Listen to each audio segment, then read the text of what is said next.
Good morning, flamingos and penguins. Happy Wednesday. Mrs. Besant here, providing you a little video today about writing.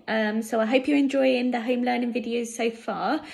Thank you for all of the things you've sent in. They've been amazing. Me and Miss Bert have been looking at them all, and you're making us so proud of all of the things you're doing at home with your grown-ups. Well done, grown-ups too. I know this is a bit out of the ordinary, but you're doing so well as well, considering everything that's going on, and managing work and home life. Everyone, we just want to say thank you for just contributing so much and letting us know how you're getting on. It's been really, really appreciated from our end, so thank you. This video today is about writing, and we would like you to write your friends a letter. So we'd like you to choose someone from Flamingo or Penguin class, somebody who you're maybe missing, because we know at this point everybody is missing their friends. We're missing you, and we know that you've asked us about how your friends are getting on.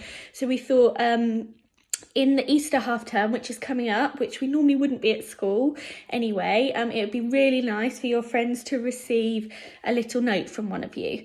So the idea is that you're going to write the letter at home with your grown-ups on a piece of paper, and then your grown-ups are going to take a picture of it and send it in via an email to myself or Miss Bert, and then we will send it on, and hopefully we'll start a dialogue with one of your friends so they can tell you what they've been doing in home learning, and you can tell them what you've been doing. But we've never written a letter before, so I thought, using the skills that Miss Bert talked about in Scribe Stories, because that's how we do any piece of writing, so using that video, but also just going through what a letter might look like and what sort of things you might write in it, and giving the grown-ups a little bit of a guide with some bigger words, how you might tackle those. I would do that this morning, and then we just look forward to receiving them all.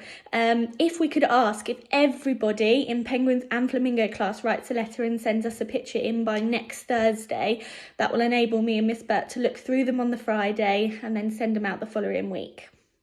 Okay, so how does a letter start? So a letter always starts with the date at the top. Now, if we were doing the register in the morning in Flamingo or Penguin class, we would say what the day is and what the date is. So today is Wednesday, and it's the 1st of April. Can't believe that I just checked on my computer. The 1st of April, and it's 2020. So grown-ups, you could write this on a piece of paper, and the children could perhaps copy this, because Wednesday, you might be able to think, what does Wednesday start with? And you could write that.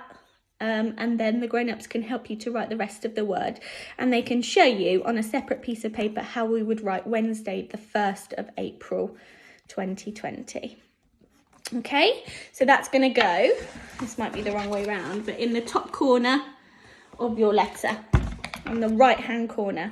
Then we're going to write on the other side, which we don't normally do in our writing, we always write left to right. We're going to write the person's name. So I'm going to write the letter to Miss Bert, okay? So to is one of our red words, so I'm going to write to. And then I'm going to remember my finger space, because it's going to be a super sentence and a super letter. I'm going to write miss. Is, miss. It's got 3 sounds I can hear, and it starts with is, miss. Then I'm going to do another finger space. Now I'm going to write Bert. It's got a special friend that I know in the middle. Some children will recognise that, some children won't. It doesn't matter. If they're writing it to their friend, they might just recognise the first letter of their friend's name, and you can help them to write the remaining parts. Names are quite tricky, so don't worry if you can't sound out the name. The grown-up can help you to write it. Okay, so to Miss Bert. So here's to Miss Bert. So to Miss Bert and the date, okay? Now I'm going to start my letter on a new line, okay, under Miss Bert on the left-hand side. So to Miss Bert, so I'm going to write I, red word I. And then I'm going to do another finger space, hope. Hope. You, finger space, you, another red word, you. Finger space, another red word. Okay. Hope you are okay. Oh, I'm asking a question, so I'm going to put a question mark. Okay. So then with your grown up, maybe before you start writing, you could think about the things that you want to write in your letter. As you write your letter, if you can hear the first sound in the word, that's brilliant. And if you can sound out any of the other words, sounds in the word, do that with your grown-up before writing them down. If not, it's quite tricky to hold all of the words in our brain. So if I want to write, I hope you are okay, I wouldn't want to just start writing that, because that might be a bit tricky to remember it all. So I'm going to break it down. So I'm going to start with I. Then I'm going to think fingers, face. Then I'm going to think about hope. Then I'm going to write that word. So do that as you go along in your letter.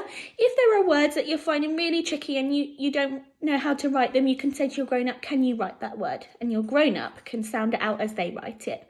Okay, and that's fine. That's what we would do in Scribe Stories at school as well. Okay, so then once you've written your letter to your friend, you might want to ask them a question, or you might want to tell them what you've been doing at home in your home learning.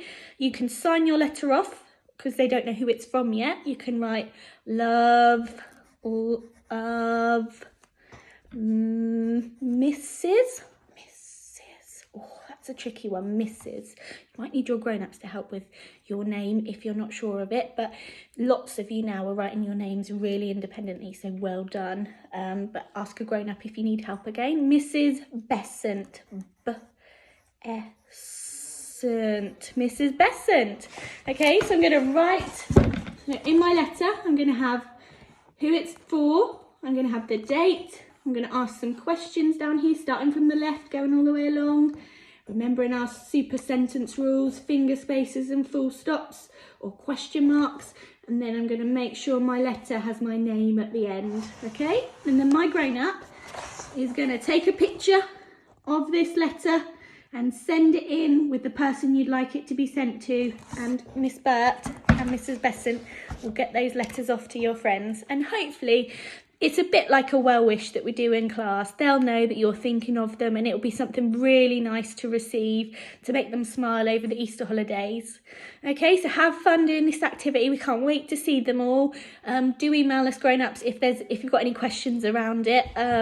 And yeah, you can come back to it. Sometimes when we write Scribe Stories, we write a little bit and then we leave it and then we come back to it.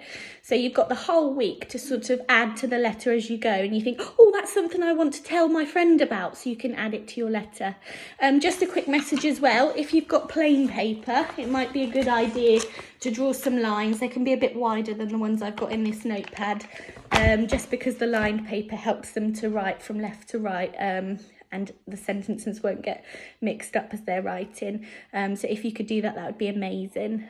We look forward to speaking to you soon and seeing all of your letters. Have a good day. Bye.